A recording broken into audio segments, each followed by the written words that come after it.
গাজা উপত্যকায় এই মুহূর্তে সবচেয়ে বড় সংকট আসন্ন দুর্ভিক্ষ মোকাবেলা করা। অনাহারে ও অপুষ্টিতে মরতে বসেছে হাজার হাজার নারী ও শিশু। গাজায় প্রতিদিন 5 থেকে 600 ট্রাক মানবিক সহায়তা প্রয়োজন। সেখানে গেল এক সপ্তাহে প্রবেশ করেছে মাত্র 305টি ট্রাক। তবে এসব ট্রাকে নেই শিশুদের খাবার ও প্রয়োজনীয় চিকিৎসা সামগ্রী।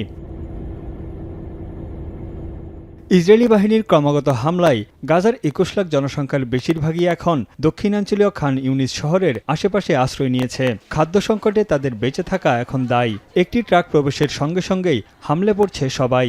সারাদিনে কারো ভাগ্যে জুটছে কেবল একটি মাত্র রুটি। والاطفال طبعا انا عائلتي مكونه من 5 عائلات من 5 افراد، ال5 الافراد طبيعي لو بدك توزع الخبز توزعه. طبعا بالنسبه للمساعدات يعني الجزء اللي بدخل من المساعدات جزء ضئيل جدا.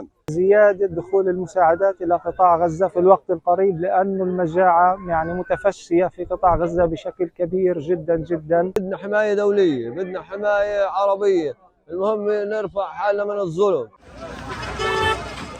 গাজার এই পরিস্থিতিকে নিষ্ঠুরতম বলছেন জাতিসংঘ মহাসচিব আন্তোনিও গুতেরেস। একদিকে সহায়তা প্রবেশে বাধা এবং অন্যদিকে নিরীহ মানুষদের উপর হামলা চালিয়ে যাচ্ছে ইসরায়েলি বাহিনী। ফিলিস্তিনিদের প্রতি নেই ন্যূনতম মানবিক আচরণ। Are enduring what may be the cruelest phase of this cruel conflict. For nearly 80 days, Israel blocked the entry of life-saving international aid.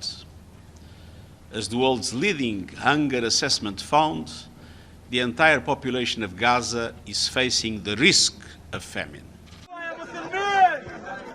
এদিকে মানবাধিকার কর্মীরা বলছেন, অবরোধ ও হামলার মাধ্যমে ইসরায়েল যুদ্ধ অপরাধ ও গণহত্যার মতো মানবতা বিরোধী কাজ করছে। হিউম্যান রাইটস ওয়াচ বলছে, খাদ্য, ওষুধ ও বেঁচে থাকার অপরিহার্য জিনিস থেকে ফিলিস্তিনিদের ইচ্ছাকৃত বঞ্চিত করা গণহত্যার শামিল। Israel's new military offensive, Gideon's Chariot, amounts to an abhorrent escalation in the Israeli government's crimes against humanity, ethnic cleansing, and acts of genocide against the Palestinian people.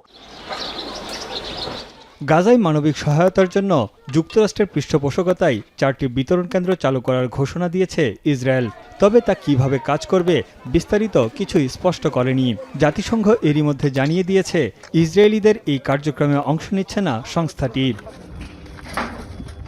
এদিকে ইসরায়েলি হামলায় 10 সন্তানের মধ্যে 9 জনকে হারানোর পর তাদের চিকিৎসক বাবা হামদি আল নিজ্জার এখন নিবিড় পরিচর্যা কেন্দ্রে। মৃত্যুর সঙ্গে পাঞ্জা লড়ছেন তিনি। 1.5 বছরের বেশি সময় ধরে চলা যুদ্ধে আহত ফিলিস্তিনিদের চিকিৎসা দিয়ে আসছিল তার পরিবার।